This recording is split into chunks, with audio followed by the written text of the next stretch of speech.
T5G, fast, reliable, secure. With Charania and Tim Doyle, I'm Cameron Smith. And earlier in the show, we told you about Brooklyn's roster moves. And a lot of that was made possible because the Nets traded DeAndre Jordan to the Pistons, and Detroit later waived the 33-year-old. Now, from there, Shams reported that Jordan was set to join the Lakers on a one-year deal worth $2.6 million. And he joins a staple of new veteran Lakers that includes Carmelo Anthony, Trevor Ariza, and the Brody, Russell Westbrook.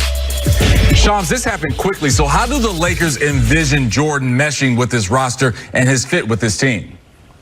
Yeah, it's unclear whether DeAndre Jordan and Dwight Howard will start. Anthony Davis could play even more minutes up front at 5 this upcoming year. But overall, for DeAndre Jordan, once he got traded and bought out, the obvious situation for him was to go to one of those LA teams. He wanted to be back home, either with the Lakers or the Clippers. And with the Lakers, it at least allows him an opportunity to seriously compete for a championship, which was important to him, as well as playing at home and possibly having a significant role in LA, depending on where the minutes shake out between him, Dwight Howard, and Anthony Davis at the 5. But there's no question during the regular season, he will play an instrumental role potentially at the 5. Yeah, no doubt about that. And Tim, we talked about Brooklyn's front court additions and how they'll match up with Milwaukee in the East. But with the Lakers in their front court out west, how do they match up with the rest of the Western Conference with that front court group? And they just have so many bodies, don't they? And when you add in another big man like DeAndre Jordan, you got to think that this is all geared towards the reigning MVP, Nikola Jokic, and slowing him down. And that's what the Lakers did, frankly, 2 years ago in the bubble. They just threw multiple big guys at Jokic throughout the series, and they did wear him down. But I got to ask you, Cam, do the Lakers need a new sponsor on their jersey? Maybe Life Alert? Because they got a lot of old guys on that team. Like, I've fallen and I can't get up. I mean, this is a roster full of veterans. Curious to see who's able to last over the long haul. But who has the best front line in the West goes through the Lakers. Yeah, that's true. And well, they have a guy in LeBron James that has defied what it means to be old in the NBA. He's found the fountain of youth. All right, let's move it back to the Eastern Conference and talk about the Toronto Raptors, because that's where they are returning to the North after playing last season in Tampa. Now, the Raptors snapped a streak of 7 consecutive playoff seasons last year, and now Kyle Lowry is in Miami. So, Tim, Pascal Siakam is the guy right now for the franchise, but he'll be on the shelf at the start of the season because he underwent shoulder surgery. So, does Toronto have a playoff team in your eyes as currently constructed? You know, it used to be we the North. Now it's going to be we the South, because they're going to be way below in the standings right now, looking up at everybody else in their conference. This is a rebuild, and hats off to them. You know, if I was smart, I would be running the Raptors organization, and I would build the Kawhi Leonard statue. But you got to put it on the ground where he's sitting right there. You have the fans come into the arena, because not too many are going to show up this year. You're not going to win a lot of games. And you put the fans around them taking pictures, remembering the glory days. It's rebuild mode there. Scottie Barnes got a huge upside. I think he's going to be a heck of an NBA player in 3 or 4 years. So you trot him out there every game, you get him that experience. And FSU guys, Florida State guys, have really shown that they can play at the next level. But as far as this year, it's going to be a long, cold winter in Toronto, Cam. Yeah, they made a lot of changes with this Raptors franchise, and one of the bigger changes, Shams, was Kyle Lowry. And Tim talked about his statue, and I'm sure that at some point Kyle Lowry will get that because he's considered one of the greatest Raptors, if not the greatest Raptor in the franchise's history. He's going to Miami in a sign and trade. So who do you think steps up in his spot and it becomes that emotional leader for this Raptors team? Kim, I'm looking at Fred VanVleet. This is a guy that became the leading scorer ever for an undrafted player in a single game, over 50 points last season. So I think for him, this is going to be his opportunity to become the starting point guard full out and also become the emotional leader, the locker room leader of this franchise. This is a role that I think Fred VanVleet's been primed for over the last couple seasons. But with Siakam being on the shelf, this is a team that's going to need Fred VanVleet's leadership early. Yeah, let's kind of keep moving forward with things with the Pelicans and go back to the Western Conference, because this is where our season preview continues, and we're going to take a look at this franchise and talking about changes. They've had changes, especially when it comes to head coaches, because Zion Williamson will be playing under his 3rd head coach for his 3rd straight season, and Willie Green is in the spot now. So what are your expectations for Zion Williamson entering this season, Tim? Well, obviously, he's one of the most explosive players in the history of basketball. I mean, we're looking at the modern day Charles Barkley. If you're not an old guy like myself, you remember what Barkley was able to do from an offensive standpoint. I think the biggest thing with Zion, when I've called his games, Cam, is can he withstand 48 minutes? I've seen bursts of greatness where he really is one of the top 5 players in the NBA, but he needs to maintain that over 48 minutes. So it really comes down to conditioning. I think the biggest thing the Pelicans have to figure out is who they are. They brought Stan Van Gundy in to have these guys guard and buy in. That didn't happen. I think you embrace a mentality of, hey, we're gonna score 127 points a game. Can we hold the other team to 126? But Zion is must-see TV. I think the biggest thing is keeping him happy and wanting him to stay in New Orleans, Cam. And it has to be pressure there, Shams, for this franchise, especially David Griffin, when it comes to making the playoffs, because you have a transcendent player like Zion Williamson, but they made some roster moves and moving Lonzo Ball in a signing trade to the Bulls and bringing in Devontae Graham. So how much pressure is on David Griffin and this franchise to make the playoffs, Shams? There's no question. There's going to be significant pressure and expectation for this Pelicans group to make at least the play-in or playoff range, either be a top 8 seed in the playoffs or be in the top 10 to play in the play-in tournament to try to make the playoffs. Because, for the first couple years of Zion Williamson's career, they just have not gotten to that stage. And it's reaching the point where he's going to want to play meaningful basketball sooner rather than later. And so now he's entering, a year that he could be extension eligible next season. And so you want to be, if you're the Pelicans, you want to be in a situation where you're able to have, a playoff season under your belt before you go into those conversations for an extension. Yeah, that's all true there, Shams. And Tim, let's talk about Brandon Ingram and the future for this franchise, because you have an all-star there in Brandon Ingram with Zion Williamson. We'll see how it works out with Devontae Graham. But what's big picture for this Pelicans franchise, especially, I know target number one is making sure Zion stays down in New Orleans. Yeah, I think that Brandon Ingram could be a 27, 28 point per game scorer. He is really an elite level scorer. It's interesting how the conversation has flipped, right? Where it was Ben Simmons, Brandon Ingram. Now all of a sudden, who do you really want on your squad? I just think the Pelicans should embrace that, hey, we're gonna score a lot of points, and can you keep up with us? Yeah, Ron Aldridge is back in Brooklyn. The 7-time All-Star is fully cleared to return to basketball after he was forced to retire from the NBA in April after getting diagnosed with a heart condition. But that wasn't the only veteran addition and All-Star added to the Brooklyn Nets roster, because 4-time All-Star Paul Millsap is also a Net after considering offers from the Warriors, Bulls, and Clippers. Shams, of course, was all over both of these stories. So with that being said, Shams, since we have you here, as we always do each week, what more can you tell us about these additions to the roster for Brooklyn and these all-stars that are going to be in comparison with Kevin Durant, Kyrie Irving, and James Harden? Yeah, the Nets have pursued Paul Millsap for the last 3-4 weeks. Ever since free agency began, Paul Millsap had offers on the table with more money. The Philadelphia 76ers, the Chicago Bulls were 2 teams that offered Paul Millsap more than the minimum that the Nets could offer. But the chance to potentially start in Brooklyn alongside Kyrie Irving, Kevin Durant, James Harden, potentially down the road, LaMarcus Aldridge at the 5, I think appealed Millsap a lot. And he wanted to be in a situation where he could play for a championship.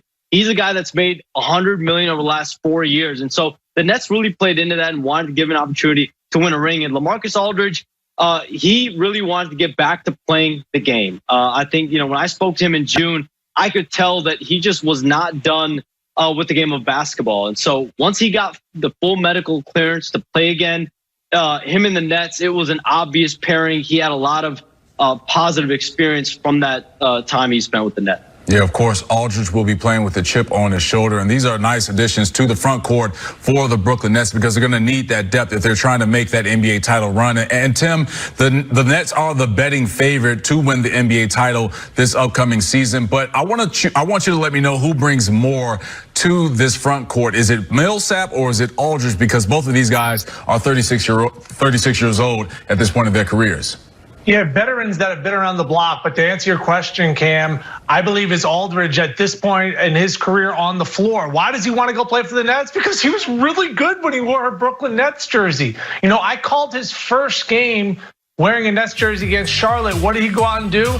He almost had a triple-double. He had 11 points, 9 rebounds, 6 assists.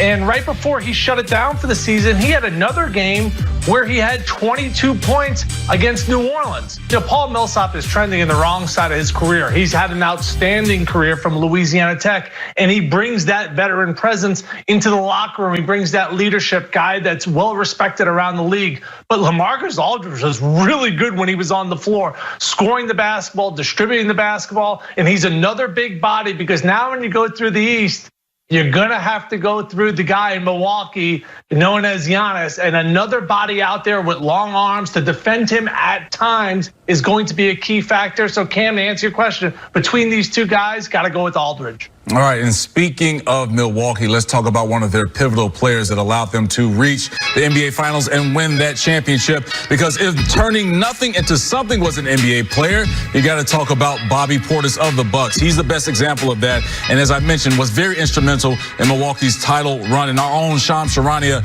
spoke with a 26-year-old forward for an exclusive one-on-one, and Portis detailed why he re-upped with the Bucks for his 7th NBA season. This offseason, you had interest and offers from teams like Dallas, Miami, but you chose to stay in Milwaukee.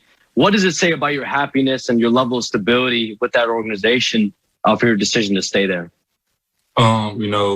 Just being around the league now, going on my 7th season, bouncing around, trying to find a home that I can get stable in, find happiness, and just a place where I can be myself. I think I found that now. Being there, I love everything they do there. It's a winning environment. They have a great culture there. I love the coaching staff and playing with guys like Giannis, Christian, Drew. Just being around those guys make me, get better each and every day. Just, seeing how much they sacrifice, how much they put into it. And then having a great fan base that really supports me, really loves how I play the game of basketball, just makes it that much sweeter. I remember you told me last offseason you were the one calling Giannis Antetokounmpo to play on Milwaukee, and try to get to Milwaukee. This offseason, it was kind of the other way around. Giannis was calling you so you could stay in Milwaukee. What were those calls like in the days leading up to free agency from Giannis and his message to you to try to make sure that you stayed in Milwaukee, Buck? The biggest thing with him is obviously it's always family first. Do the best thing for your family. That's one thing that he always tried to, instill in, his teammates. He's a hell of a leader, man. He just always tried to instill that, always take care of your family, but he does want me to stick around and, be around, with him, for the long haul. So to have a guy like Giannis call me, wanting me to stay and emphasizing it almost every day after the season. I think the first thing he said when we won the championship is that, he said to John Horst, man, you need to sign Bobby back. Like, that was one of the first things he said. So for me to hear that, hear my fam, hear that, and things like that, it's just great. When you look back at that playoff run, there were moments where you could have also phased out, right? You got some DNPs in that Brooklyn series before you really started to take off in the conference finals, and then obviously the NBA finals. What was that like mentally for you when you look back at that Nets series and really how you were able to stay locked in and just stay true to your character? It was easy for me. I've been through a lot of my whole life, man, especially in my NBA career. The highs and lows that the NBA game gives to you, you can't really put a tab on it. All guys come from college as, one of the best players on their college team, if not the best player on their college team. That was me. Second team All-American in college, player of the year, first round draft pick. And then I get to the Bulls and I get 10 DNPs to start the season. So was kind of, I wasn't used to it. I wasn't used to that, but just looking back on it, I try to look at all the things I've been through and just try to stay in the now and just try to stay as locked in as possible. Keeping your cardio up, being a great teammate, all those things matter when you're trying to win a championship. Each series is different in the playoffs. You have to find a way to find your role and find your niche to try to impact winning in each series. So staying ready for my moment was called. And whenever, Coach Bud called on me, I think that I was ready. And I think the world's seeing that as well. What was the moment like after you guys won the ring? And how much vindication did you have as far as that was your ultimate goal, was to try to win and compete for a championship? You ended up doing it. How validated did you really feel? I feel real validated, man. I've been on a lot of stinker teams, man. My first 5 years in the league, I only been to the playoffs one time. We got eliminated first round. Having the opportunity to play on a championship level team that's been to the Eastern Conference Finals, was up 2-0, had a chance to go to the finals, and they let us slip away. Then obviously last year with the bubble situation, I'm losing to the Heat, knowing that I can really fill a role and impact winning. That was the biggest thing that really caught my eye, that I can really come in and do. When you play this game of basketball, you really have a small time to play. Some guys' window is 5 years, some guys' window is 10 years. I want mine to be 15 plus, if I'm grateful by the grace of God. But you have a small window to play this game. There's not a lot of players that can call themselves champions. So for me to have an opportunity to call myself that and see how my hard work and sacrifice pay off and prosper, I'm just blessed. How often do you guys already talk about that amongst the group, as far as let's get another one here? Oh man, we ain't got to talk about that. I think that every team that wins it wants to repeat. I think that's just a thing. Like, if a guy that's won a championship before said that he doesn't want to win it next year, then he's lying. Like, everybody wants to repeat. You want that back-to-back title. You want that stamp. So, obviously with us, it's going to be even harder this year to do it. We have a lot of guys coming at us. Every game is going to be a championship game this year. We already know that. I've heard stories that the next year after you win the championship, it's crazy. All the road games are crazy. They're going this and that. So it's definitely going to be a fun year.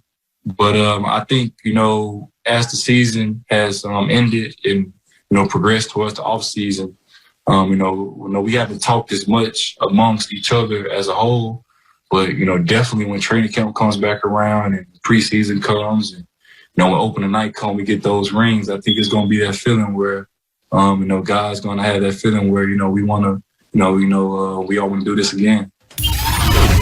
Now, I'm not sure if you paid for a meal yet in Milwaukee since you guys have won a ring, but are there any spots that you already know you're set for life at in Milwaukee? Nah, I don't know that I'm set for life at yet, but man, every time I go somewhere, it's like people be like, nah, man, I got it. Like, the guy behind me might say he has it, or the guy or the woman that's working at the restaurant might say they're going to take care of it. So it's definitely a crazy, crazy feeling, man. I went to a Walgreens like a couple of weeks ago, and I ain't pay for nothing in Walgreens. Not always. Like, I don't go to Walmart or none of those stores, but I like a corner store Walgreens. You just go in, get out real fast. And I tried to do that, and the guy said, nah, like, I'll handle it. And he worked there. So, man, it's definitely been a crazy experience. Definitely life-changing for me and my family.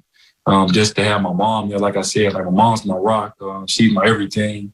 Just having her there at all my games, letting her experience everything that I've experienced through this playoff run, and man, it's been a hell of a year this year. I'm sure she was probably the first person to ever chant Bobby, Bobby. But how crazy is it that you're getting that chant pretty much everywhere you go? You wake up in dreams with that chant on. Yeah, it's crazy, man. Like, the people that watch TV only see it like when we play home games. Like, I get that like at the gas stations, and when I just outside chilling, like, people just, I don't know, I can't even make this up. Like, I don't even know how I just don't know how it started. I just be myself every day, come in, work hard, never complain. Just be myself. Like, all I know how to do is be Bobby Portis. That's all I've ever been. I'm just a real guy. Just try to, be a stand-up guy and do everything the right way. And it's just fun sometimes when you get rewarded and people see the hard work and see that you really care. I think that's why Milwaukee loves me the most, and that's why they like me a lot, because I put my all into it, whether I'm making shots or not. I'm giving my all, bringing energy every time I play the game. And, like I always say, man, it's Milwaukee's a blue-collar city, and I'm a blue-collar player.